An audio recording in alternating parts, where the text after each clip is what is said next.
Hello mga kapatid guys, ito on the way ako ng Mount Charleston. Ito umakyat na tayo ng Mount Charleston. Nakakatakot, ako lang mag-isa guys mga kapatid. Pero my dreams, my goals and my plans today is to climbing this Mount Charleston guys. Ito yung dreams ko ngayon.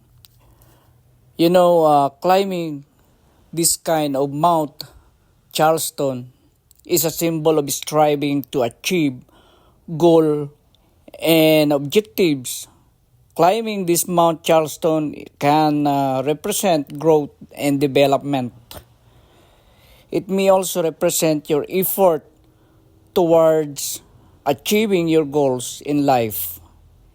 People with goals succeed because they know, like me, where I am going. Without goals and plans, guys, to reach them, is you are like a ship that has a set sail with no destination. Follow your dreams, guys. Believe in yourself. Don't give up. Never give up on your dreams. Because you know what? You never know which is destined to manifest. Kahit nakakatakot guys, tulad dito ako lang mag-isa, but because of my dreams, wala pong imposible.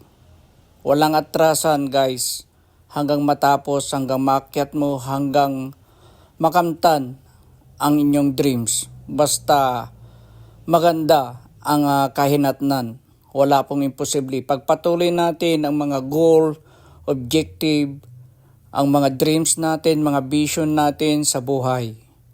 Wala pong imposible hanggat hindi natin naumpisahan. Guys, wala nang atrasan. So ayan guys, bye-bye.